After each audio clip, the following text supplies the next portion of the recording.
Good morning. I'm Amber Scott, your Director of Religious Exploration, and my pronouns are she, they. You may notice my voice is a little tired this morning. I took a COVID test and it was negative, but I'm going to try not to pass whatever this is to anyone else in case it's something. Yeah, it's that time of year, so I appreciate you. Wash your hands, monitor for symptoms. On behalf of the First Unitarian Universalist Church of Columbus, I would like to welcome you to our Sunday service. We gather on the stolen land of the Adena, Hopewell, Wyandotte, Miami, Seneca, and Cayuga peoples. We acknowledge this history of injustice, peril, and pain, and hope to lift up the continued presence of Indigenous people here today. We pledge ourselves to seek justice and repair with this land and its people. Let us take a moment of silence together to consider how we value and respect Indigenous people and their cultures in this place we also call home.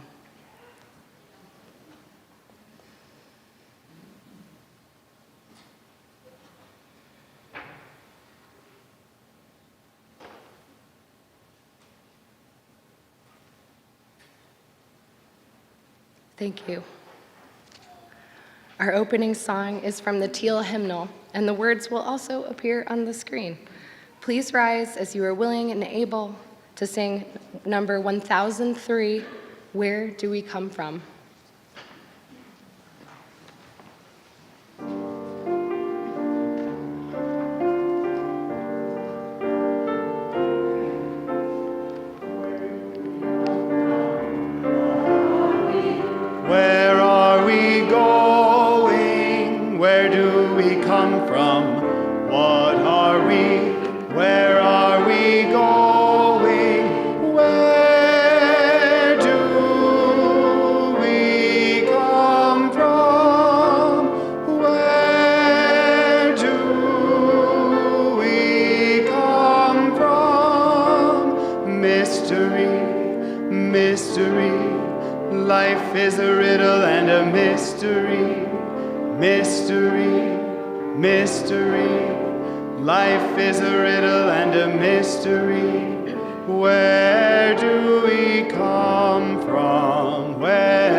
Good morning.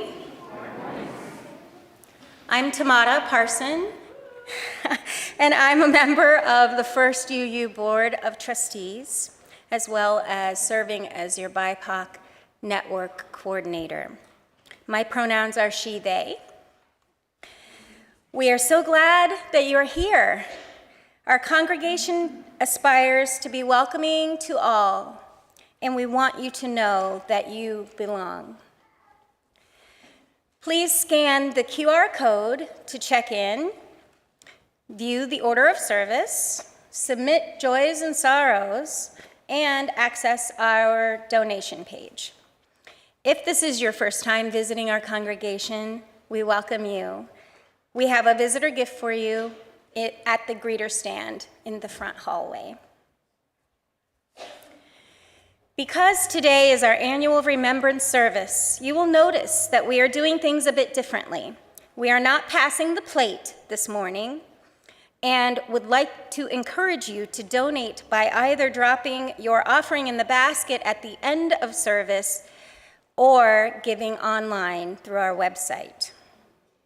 Our Share the Plate recipient this month is the Native American Indian Center of Central Ohio. Their organization is devoted to preserving and restoring balance in the lives of Native Americans through traditional, cultural, educational, family, community, and wellness-driven values and initiatives. Thank you for your generosity. Now we would like to invite any children who would like to help bring in the light to meet Gus at the back of the sanctuary right now. You can go out into the welcome hall to get ready to prepare. Our young people will return in just a few moments. Let us center ourselves as we listen to this morning's prelude.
As today is an all-ages service, just a reminder, there will be the sounds of life of all ages, which will probably include me clearing my throat. So your grace and compassion is much appreciated. They might need a little more time, but it's about to be time.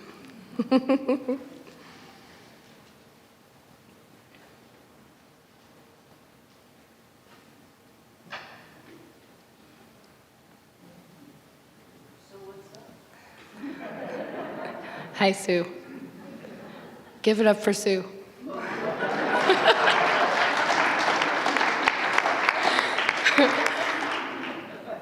If only because look at all of this beauty we have.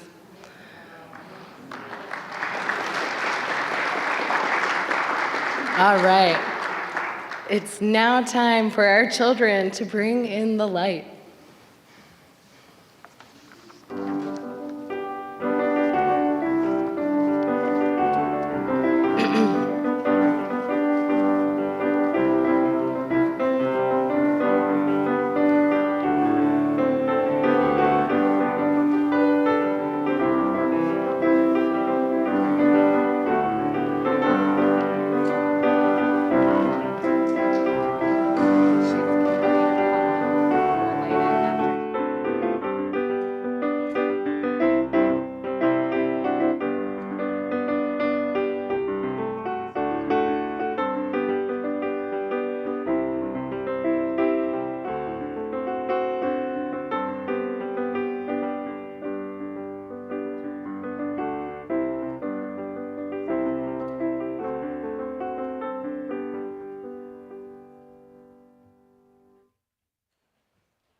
Today's chalice lighting is entitled Faces of Grief by Unitarian Universalist minister Reverend Holly Mueller.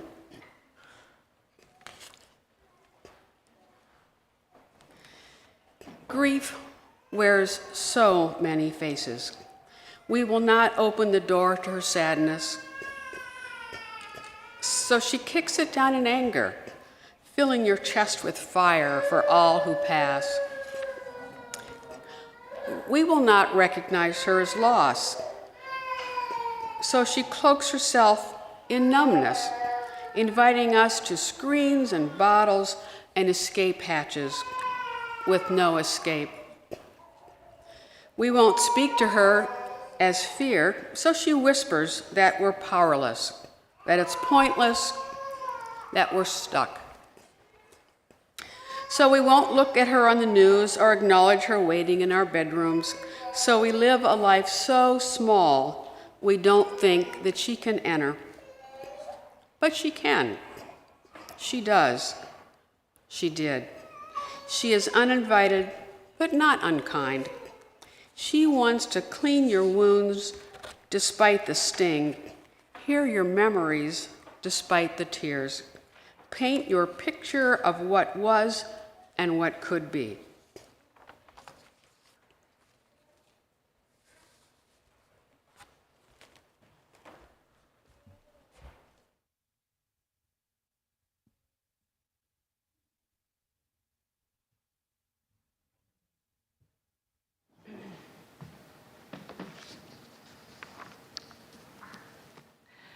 Thank you, Sebastian, for your help lighting our chalice. It looks like the members of Peace Pals have already met up with Aaron Rother, their director. In place of our story today, which we're actually going to read later, they're going to perform for us.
Thank you, Peace Pals and Director Aaron. If you're interested in Peace Pals Children's Choir, it's for ages 5 to 10 years, and they do have a rehearsal after the service today. At this time, I'm going to invite all of our young people to return to their families and their seats. We will be reading a picture book later in the service.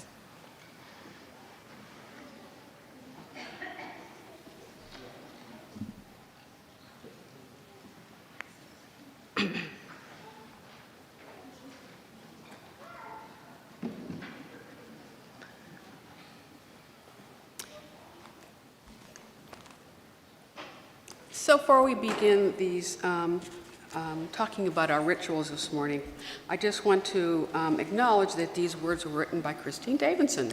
Thank you.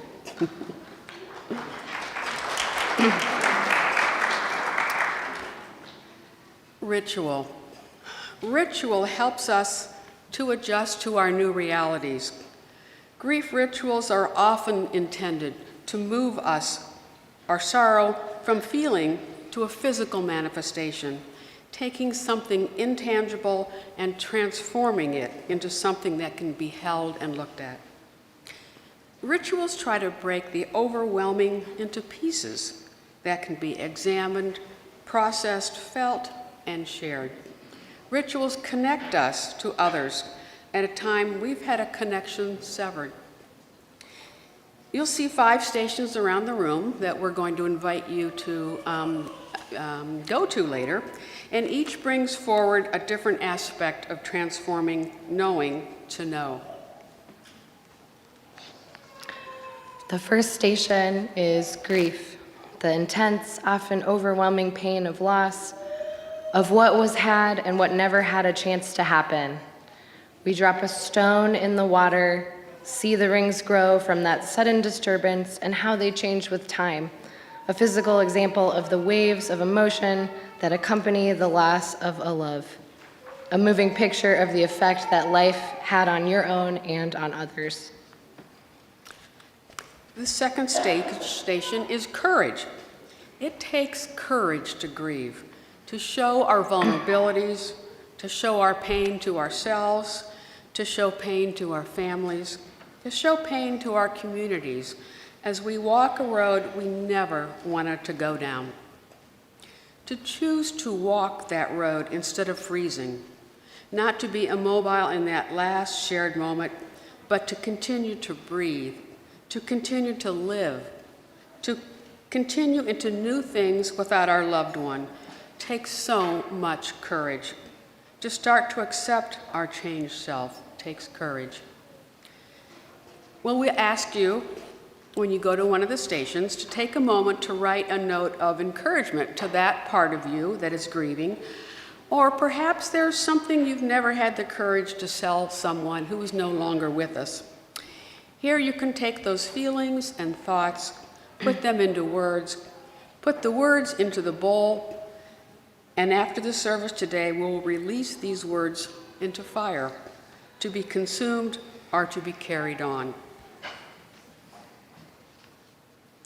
And don't worry, the stations all have a little cue card to remind you what they are. I know it's a lot. Memory, the revisiting of times together in our mind. We bring photos of our loved ones to this altar to share a part of their essence with each other, to still see them as they were captured in that moment. Another station is love, a thing that gives us life, that ties us to each other in so many ways, even after death. Here you're invited to light a candle representing the love that was and still is. Love that can continue bringing warmth and light to your life. That bright spot you carry on with you, even after that even time will not extinguish. And our final station is hope. Sometimes it feels impossible to find hope in your grief. Hope calls us forward when often what we want to do is move backward, back in time to when we didn't need to feel grief, have courage, only have memories, when we were actively trading love and not just feeling its echoes. In that hope, we continue to breathe, continue to plan, and experience new things. We have our paper chain from the water communion with our hopes for this year written on the links, and we will ask you to add your hopes for ourselves. What do we hope our legacy is? How do we hope to be remembered? And how do we hope to leave this world when it's our turn to go? So in a moment, you will be invited to a station of your choosing to add your own unique expression of feeling. So at one station, drop a stone in the water as a way of expressing your feelings. At one station, write a note about your courage or encouragement to yourself. At another station, you can light a candle that represents love. At one station, you can leave a photo of a loved one. At one station, write a note about your hope for yourself or your hope for another. So these stations will be available after the service today and throughout the week. If you would like to leave your photo on the altar, you are welcome to, and they will be picked up here after next week's service. So now, as Nathan graces us with his beautiful music, please come forward to a station of your choosing.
So I know some people are still working.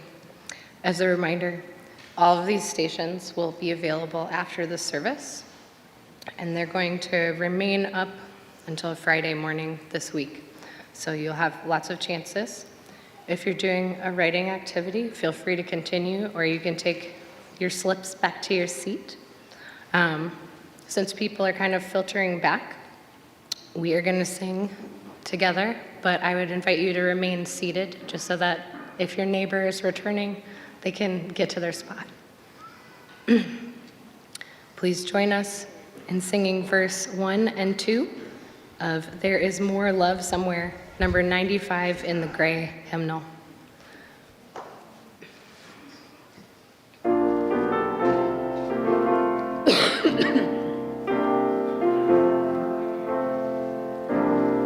There is more love somewhere. There is more love somewhere. I'm gonna keep on till I find it. There is more love somewhere. There is more hope somewhere. There is more hope somewhere. I'm gonna keep on till I find it. There is more hope somewhere.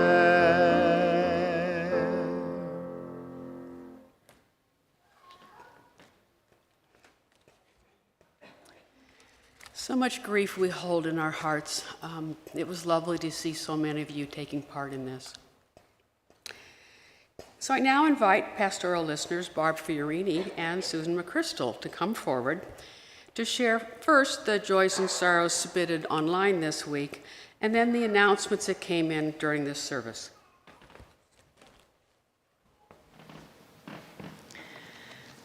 Good morning.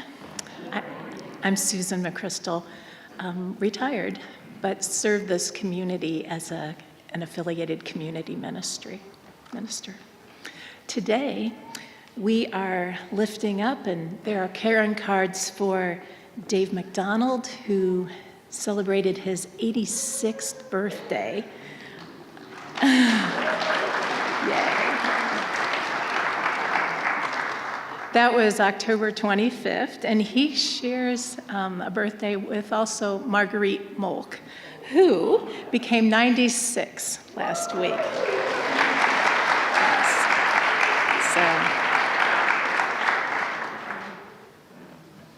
Hi, I'm Barb Fiorini, and I'm on the pastoral care team. We had a joy and sorrow that came in this morning from Greg Coate. Healing prayers go to Craig Coate, who is hospitalized with an infection, and there will be a caring card this morning. The caring card will be sent.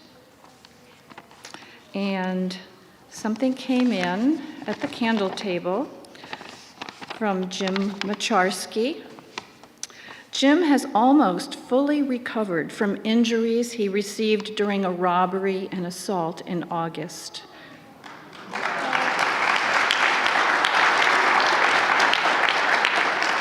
And Jim wants to say a heartfelt thank you to his friends, family, and the entire First UU community for all the love and support. Thanks.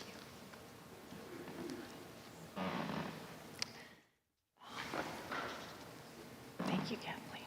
I encourage you to visit the caring card table in Beach Hall after the service to sign caring cards, whether or not you know the person. This long-time tradition of signing cards in person is an important outreach to members and friends.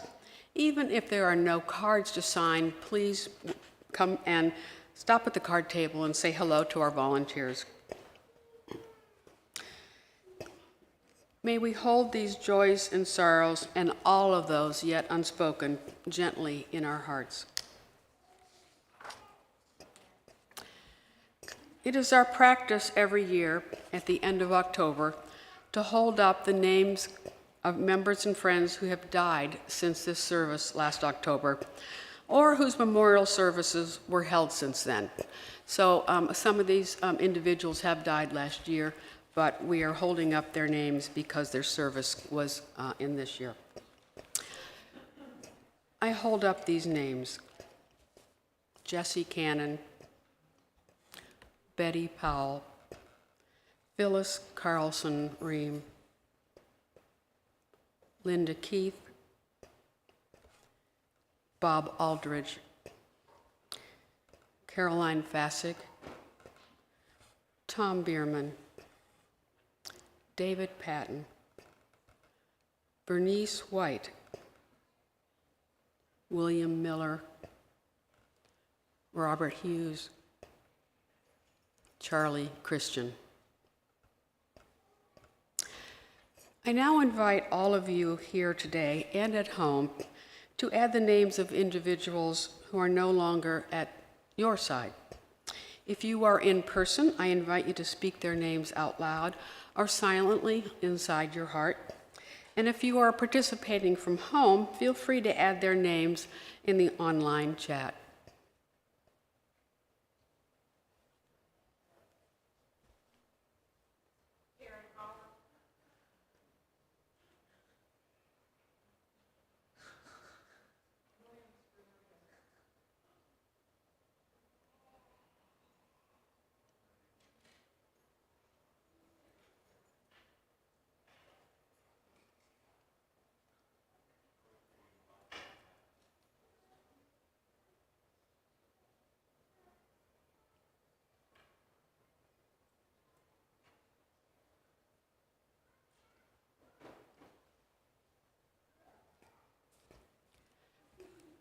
May the love that we have shared with each of these individuals sustain us through our times of loss. And now, as I ring the temple bell, I invite you into a moment of shared silence, to reflect, to imagine, to pray, or simply to breathe. We will ring the bowl a second time to continue our service.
Wow.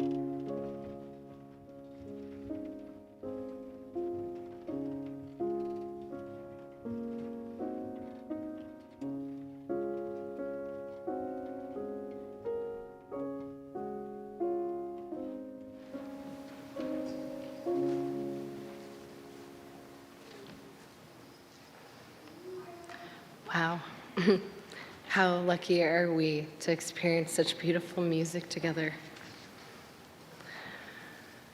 I'd like to invite everyone to get comfortable for today's story. Death is Stupid.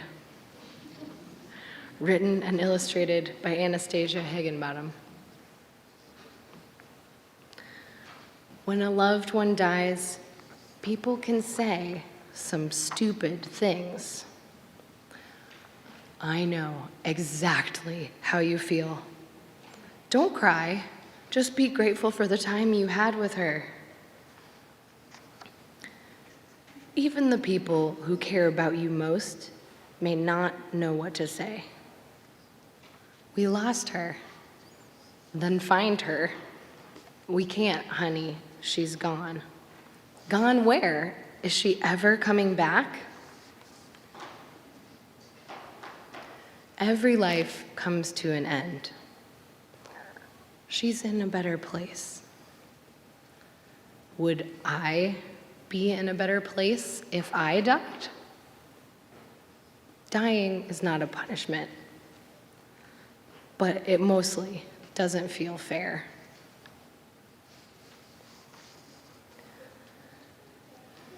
Death is not better. It's stupid. We just mean she's at peace, she can rest, and don't say stupid. But why can't she rest here with me and still be alive? Here's your breakfast, Grandma. I'm going out to take care of your garden. If you need me for anything, just yell out the window and I'll come running. Oh, thank you for letting me rest, dear. Now I don't have to die. Some people may try to help and make it worse. Now your grandma can watch over you wherever you are. Even when I sneak whipped cream straight from the can. Yikes. Beliefs about what happens after death are personal to each of us. We all have our own ways of understanding and not understanding this mystery. Search your heart and other sources you trust to find what you believe. But beware of the lies. She's only sleeping. Don't say that to me. Sleep is what I do, and I wake up every morning. My grandma isn't asleep. She died. Come on, honey. Time to go home. It takes courage to go on living when the one you love has died. Beautiful day. And to accept that death cannot be changed. Everyone eventually has an experience of someone who died, a member of their family, a good friend, someone they thought would live a lot longer.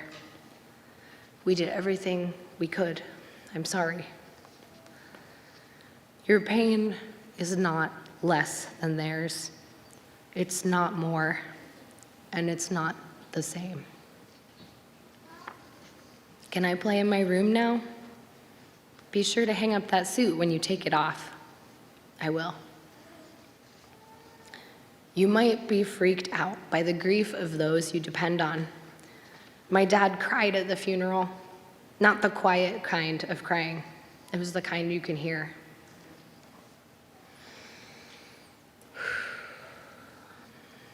My mom says to talk to Grandma in my imagination.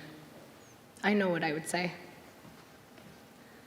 Grandma, you shouldn't have died. I still need you.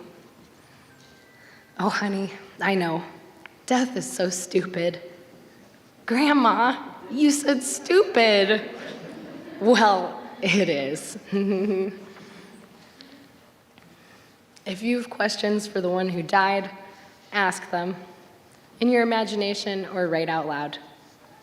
Grandma, can you see me doing bad things from heaven? Nothing about you is bad, child, and don't you ever forget it. There may come a reply in dreams or in signs. My spirit is safe. It's okay for you to have fun without me. I'm sorry for leaving you. Where did she go? Why do we have to die? Grandma's garden is weedy, Dad. It sure is. She'd be so annoyed. She would. We don't get to keep everyone we love who has ever lived. But we do get to remember them long after their lives have ended. Let's get you dressed. Remembering lasts. Grandma died, but her plants are alive. My mother fed and watered everything out here, including you and me. Keep your connections to those who have died and to those still living. Dad, would you teach me to make the sauce she made in the boiling hot jars? It would be an honor. These connections make death less scary and less stupid, and they make life more fun. The end.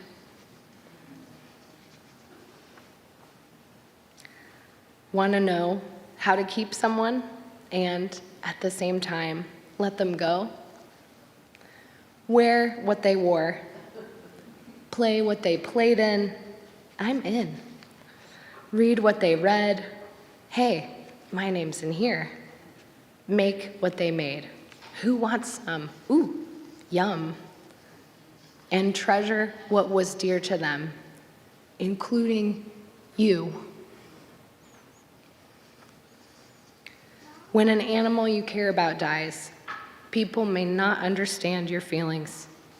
Feel them anyway. What's the big deal? We'll get another one. It was only a pet. You're still sad about that? Let me be. Shield yourself from words that hurt you. You can hold a ceremony for a pet who you will remember always. Play a song, plant a plant, say their name. Names are magical. They are like spells. Think of the name of your loved one who has died. Picture it in ribbons, sequins, in paper, in string. Silver pen, gold pen, googly eyes, crayon. Notice how it feels to see it, hear it, say it, and make it. Or create something special with their picture. This is one small way to connect with your feelings and to keep the one you care for. And it is enough.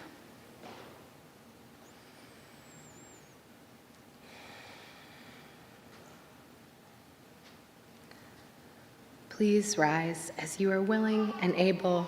Join us in singing verses 3 and 4 of There Is More Love Somewhere, number 95 in the gray hymnal.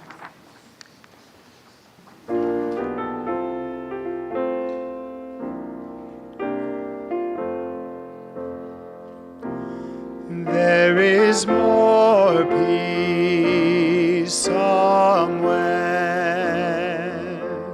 There is more peace somewhere.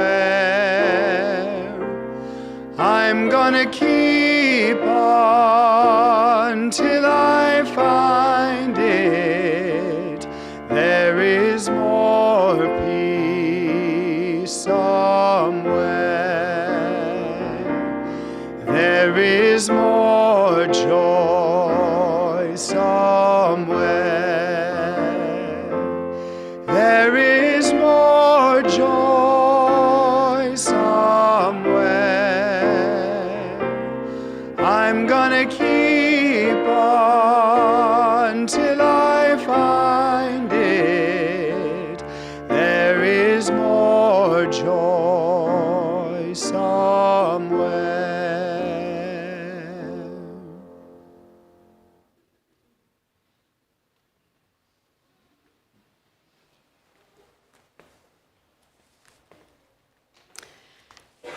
In reflecting on this service of remembrance, I start with the words of Reverend Dr. Lynn Unger, a Unitarian Universalist minister, entitled In the Ruins. A man sits in the rubble, not just in the rubble, but on the pile of what remains. No people in the bombed out houses, no dogs, no birds, just ragged hunks of concrete and loss.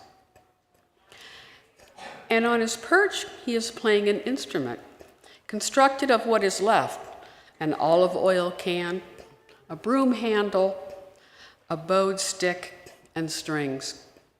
It sounds exactly as it is supposed to sound. The instrument cries, but the man sings. Because sometimes loss is deeper than tears. Because sometimes grief is resistance. Because somewhere down the very long road, music is stronger than bombs. Well, perhaps in the beginning words of this poem, you see yourself somewhere. Perhaps a person we love and have depended on for seemingly forever is gone. Maybe death, maybe a change of heart, maybe emotions have interfered. Perhaps for some, death has come far too soon, stealing away all possibilities of growth. And it feels like we are sitting on rubble. Those ragged hunks of loss feel sharp against our skin. Perhaps we have lost a cherished dream, a way of life, a job, a community. Maybe our trust has been broken.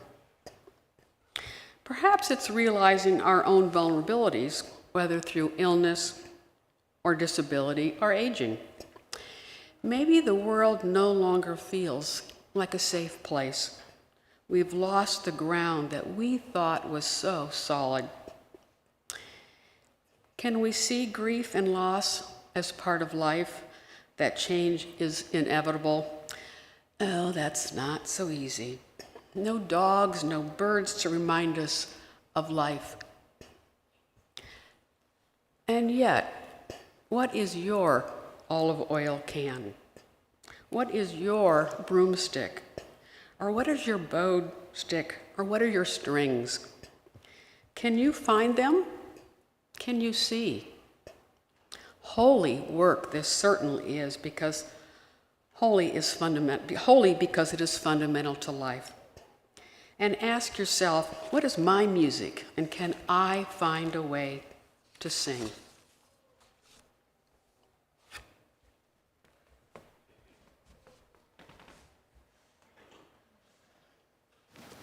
We are now going to sing a reprise of There's More Love Somewhere.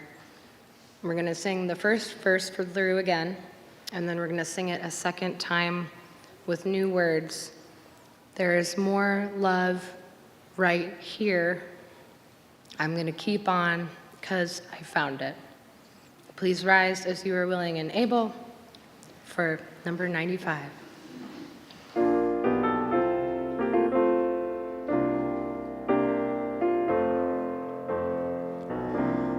There is more love somewhere.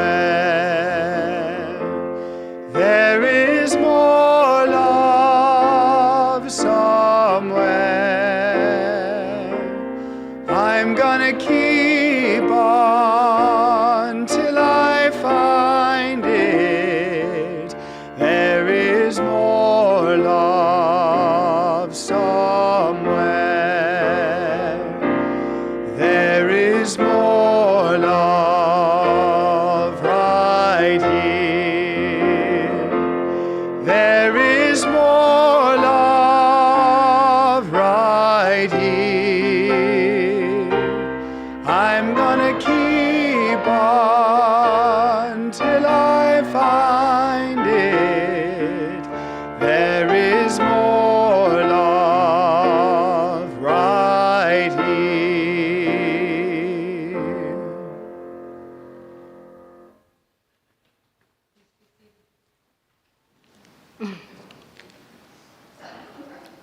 have to say, this is the perfect service to be a multi-generational service, because hearing children cry reminds me that I have permission to cry too. Our closing words are titled Snowflakes, a Guide, by Unitarian Universalist minister Reverend Teresa Soto. How do we spring back into shape after a long week, an election season that drags, a broken heart that's still not healed, raw but beating? No duct tape will cover those cracks, no glue will mend the gap. Some people think they can shame you, make you small by calling you a snowflake.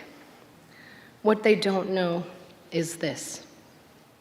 The snow is bright because the lines and lacy edges, the crystals stacked, reflect back the light shone down on them.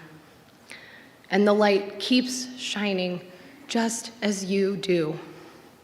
In this community, you choose each other. You insist on blazing brilliant. Your unique configuration is the universe's expression of what it means to be alive. And together, many snowflakes make a mountain. You return to knowing yourself and being yourself by the clarity of that reflection.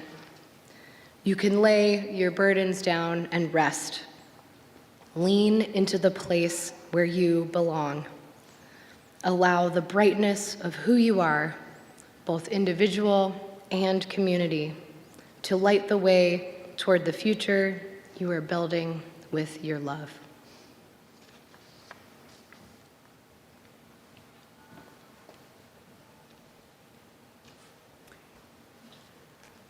Please join me now in speaking our vision statement as we extinguish our flame together.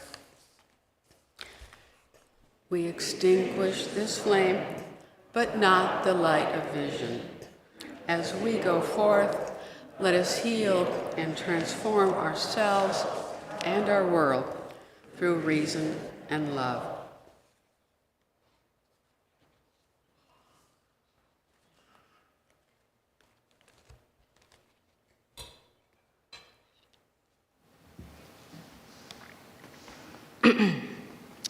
As a reminder, you'll be able to revisit our ritual stations during the postlude and after the service today, and they will remain up for you to engage with through Friday morning.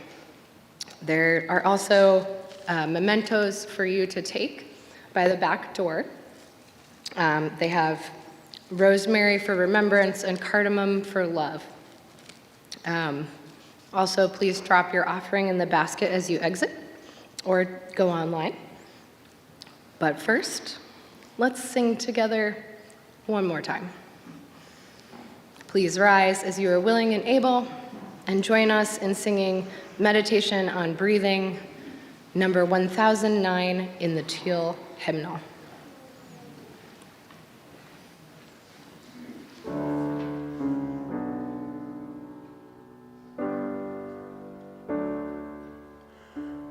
Breathe in, breathe out. Breathe in, breathe out.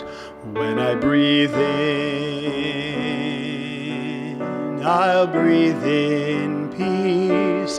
When I breathe out, I'll breathe out love. When I breathe in,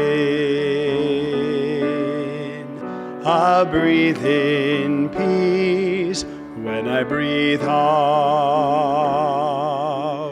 I'll breathe out love. When I breathe in, I'll breathe in peace.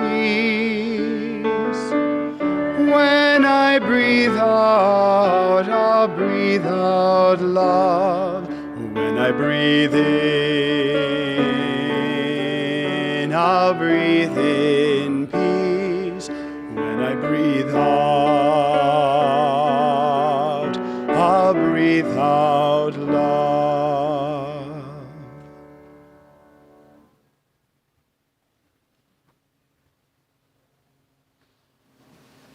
go forth, visit the stations, and enjoy our postlude.